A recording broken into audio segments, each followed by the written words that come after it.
Cette semaine, j'ai mis fin à 6 mois de doute, de stress, de panique. Et j'ai répondu à la question si je devais garder un produit ou pas. Et je t'explique ça aujourd'hui. Bonjour et bienvenue sur Osons Vendre, le podcast pour les entrepreneurs, pour les passionnés, pour les experts qui veulent vivre de leur passion, mais selon leurs propres valeurs, leurs propres termes, leurs propres règles. Je m'appelle Théo, je suis créateur du podcast Swim Smart, tout un écosystème de contenu gratuit avec des podcasts et des newsletters, mais aussi payant avec un côté premium, des formations, etc., etc. Et je vais te raconter, avec ce podcast, je documente ma progression, je l'espère, vers vivre de mon contenu, vivre de ma passion. Parce que comme toi, j'ai fait le choix de devenir auto-entrepreneur pour reprendre le contrôle de mon emploi du temps, de ma vie, donner du sens à tout ça. Donc l'idée de ce podcast, c'est de documenter tout ce que je fais, mes doutes, mes questions, mes progrès, les écueils que je rencontre, etc. Et là, cette semaine, j'ai reçu une notification me disant que j'avais un nouvel abonné premium.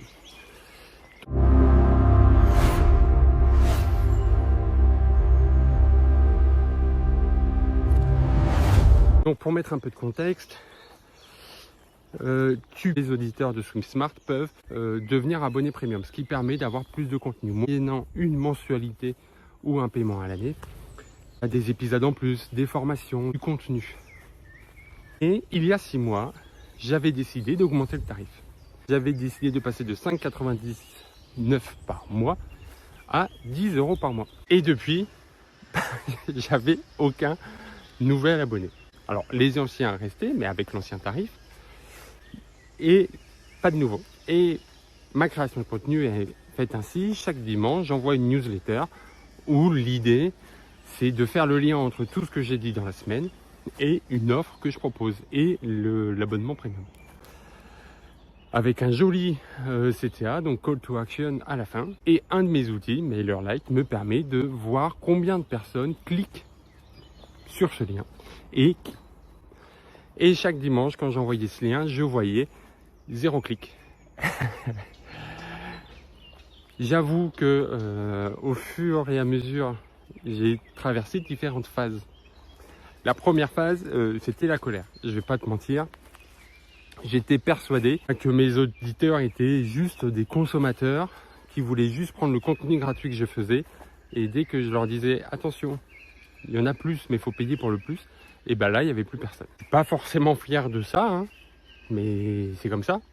Je passe beaucoup de temps à préparer, beaucoup de temps à écrire, beaucoup de temps à produire.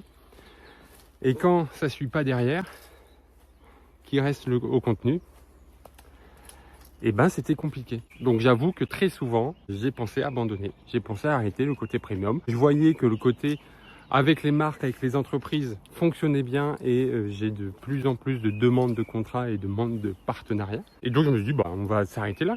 On va faire que ça. Mais bon, le lendemain, je me réveillais avec cette envie quand même de faire, c'est ce que j'aime faire, c'est ce que j'aime aider et je suis persuadé que ça peut aider. Après la colère, arrive la réflexion de se dire, qu'est-ce que je peux changer pour leur donner envie, leur faire prendre conscience de ça.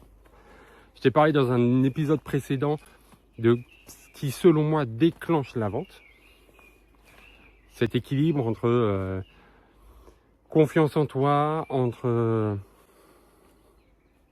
envie de changement et visualisation du changement. Donc j'étais dans cette réflexion-là de dire qu'est-ce que je peux changer pour que cette équation elle soit plus en ma faveur et qu'ils changent et qu'ils aient envie de changer, qu'ils voient ce que je peux leur apporter. Mais quand je me pose la question qu'est-ce que je peux changer, en fait je peux tout changer. Je peux changer le tarif, je peux changer le contenu, je peux changer la forme du gratuit et tout. Donc j'ai plutôt posé la question qu'est-ce que je dois changer? Et j'ai fait des petits ajustements.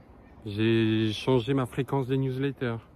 J'ai changé la fréquence en me disant peut-être que quand ils arrivent le dimanche et que je leur dis tiens, moi je propose ça comme solution, ils n'ont pas assez vu qu'ils en avaient besoin. J'ai changé la façon de faire les newsletters parce que je me suis dit tiens, présentés comme ça, ils n'ont pas assez en image, ils n'ont pas assez en tête, en vision, que moi je peux leur apporter. Le côté confiance, je pense pas l'avoir travaillé, je ne l'ai jamais remis en question parce que les gens sont là, les gens écoutent, les gens lisent. Donc s'ils lisent toutes les newsletters que je leur envoie, s'ils écoutent les podcasts que je fais, bah, c'est qu'ils font confiance, sinon il n'y a aucun intérêt pour eux d'écouter. Et vendredi dernier, j'ai reçu une notification comme quoi il y avait un nouvel abonné payant avec le nouveau tarif. Je vais pas te mentir que la première réflexe c'est de me dire qu'il y a eu un bug. J'avais tellement oublié que je recevais des notifications que j'ai cru que c'était une erreur, que j'avais fait un test mais que je m'en souvenais plus. Enfin, j'ai pas cru au fait d'avoir un nouvel abonné. La deuxième pensée que j'ai eue, c'est que ça a validé le prix. Si quelqu'un est assez confiant et sort sa carte bleue pour payer tel montant pour ce que je propose, bah c'est qu'il y en a certains, peut-être moins, mais il y en a certains qui vont trouver un alignement entre le tarif que je propose et le service que je leur donne, que je leur fournis. Donc déjà, c'est une première victoire. Et surtout, ça valide le fait que j'ai pas abandonné. Que chaque semaine, quand je me disais arrête là, le lendemain, je me disais non, on va continuer un peu. Mais le truc, c'est ça, tu as sans doute déjà vu cette illustration du chercheur d'or avec sa pioche qui pioche et qui abandonne alors qu'on voit que l'or est à quelques centimètres et qu'il me manquait un coup de pioche, quoi. Et la newsletter, c'est ma pioche. Et chaque semaine, j'envoyais. Chaque jour, parce que je suis quasiment au quotidien. Et j'aurais pu plein de fois abandonner. M'étais trouvé suffisamment d'excuses pour abandonner. Et puis je me suis rappelé pourquoi j'avais fait ça. Pourquoi j'avais fait le choix de quitter mon poste de directeur de centre aquatique pour être auto-entrepreneur, pour créer mon podcast. Et c'était ça, c'est je veux retrouver le contrôle. Je veux me lever le matin et que ça ait un sens. Je veux, quand mon fils a un rendez-vous médical, être sûr de pouvoir y aller. Et pas dépendre d'autres personnes, pas dépendre de trouver quelqu'un qui me remplace. Non, c'est moi qui décide. C'est moi qui décide de mes priorités. Et ça, forcément, c'est un gros avantage, mais ça a des inconvénients. Et ce côté recherche de vente, recherche de clients, c'est un gros désavantage parce que c'est quelque chose que je savais pas faire, que je sais toujours pas faire, que je suis en train d'apprendre. Et cette petite notification que j'ai reçue, ça me dit pas que j'ai réussi. Ça me dit pas que j'ai résolu tous les problèmes. Ça me dit que je suis sur le bon chemin. Et je suis sur le bon chemin pourquoi ? Parce que j'ai pas abandonné. Parce que semaine après semaine, j'étais là à envoyer, j'étais là à tester, j'étais là à ajuster. J'étais là à être en colère quand ça marchait pas.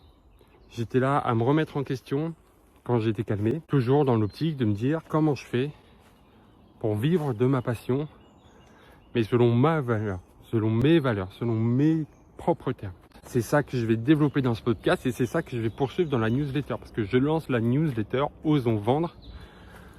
Le lien est en description. Alors tu t'inquiètes pas, c'est sur l'espace SwimSmart. Donc l'adresse internet c'est swimsmart.fr/osons vendre tout attaché. Parce que je paye un hébergement SwimSmart. J'allais pas repayer un hébergement pour Osons Vendre. Voilà. Comme je te le dis, je suis en train de progresser. Je suis en train de vivre de ma passion, mais pas encore. Donc, on réfléchit. Mais la newsletter, c'est quoi la newsletter Osons Vendre? L'idée, c'est pas un gadget. C'est pas un contenu en plus, mais c'est un prolongement des épisodes d'Osons Vendre que tu vas entendre. Je me suis rendu compte au fil du temps que, et je te l'explique un peu plus en détail quand tu t'abonnes, avec le lien en description, que tout ce que je faisais, toutes les tentatives, les tests, les réussites, tous les échecs, c'était lié en fait à des biais psychologiques. Alors, je suis pas prof, je suis pas expert en ça. Je me rends compte que à chaque fois, il y a un ou plusieurs biais psychologiques, cognitifs, qui soit m'empêchent de faire quelque chose, m'aident à faire quelque chose. Et donc, tu as dû sans doute entendre parler, par exemple, du syndrome de l'imposteur. C'est typiquement un exemple. Mais il y en a plein d'autres. Et donc voilà l'idée de la newsletter. C'est que là, je t'ai raconté mon vécu de ce que j'ai fait cette semaine. Et dans la newsletter, je vais plus loin et je vais expliquer le biais cognitif qui est concerné par ça. Alors, à l'heure actuelle, je le connais pas. Mais l'idée, c'est que la journée qui arrive, je vais faire des recherches dessus. Je vais lire des articles, je vais regarder des vidéos pour essayer de me renseigner sur quel biais cognitif a été en jeu là. Et dans la newsletter, je te l'explique simplement, concrètement, avec mon exemple, pour que toi, tu puisses soit l'éviter dans le futur dans ta situation, soit au contraire appuyer dessus pour faciliter tes choix, tes ventes, ta communication. Pourquoi je fais ça? Parce que je me rends compte que j'avais des gros a priori sur la vente, sur ce qu'était de vendre. J'avais l'impression que les vendeurs, c'était un peu des marchands de tapis. Et en fait, non. Ils utilisent des biais cognitifs, ils utilisent une compréhension de l'humain qui, moi, me passionne. Et donc, on va travailler là-dessus. Comme ça, moi, je vis. Je te montre que t'es pas tout seul dans la galère. Je te dis ce que j'ai testé, je te dis ce que j'ai essayé, je te dis ce que j'ai raté. Et après, je fais des recherches sur essayer d'expliquer pourquoi. Essayer d'expliquer comment on peut améliorer les choses. Donc voilà, donc le lien est en description. J'ai fait une page internet et on va essayer de vivre ce petit bout de chemin ensemble, parce que toi comme moi, on est des experts, des passionnés, et qu'on veut reprendre le contrôle de notre passion et vivre de notre passion, mais avec nos règles du jeu, avec nos valeurs, pas avec les valeurs de quelqu'un d'autre ou d'une entité. Moi, ça fait 2 ans que j'essaye de faire ça. N'hésite pas à me dire quel est ton secteur. N'hésite pas à me dire où est-ce que toi t'en es dans le chemin. Si tu as déjà vécu ce côté, tiens, pendant 6 mois, je me suis demandé si j'allais pas tout abandonner. Et moi, dans la newsletter, je vais essayer de rechercher quel biais cognitif, psychologique, s'est exprimé. Alors, soit en bien, soit en mal. Et puis, pouvoir reprendre le contrôle de ça et pouvoir soit l'éviter la prochaine fois, soit l'appuyer. Je te souhaite une très bonne journée. On se retrouve très vite. N'hésite pas à t'abonner si tu es encore là. Ça te prend 10 secondes, tu t'abonnes, comme ça tu ne loupes pas les prochains.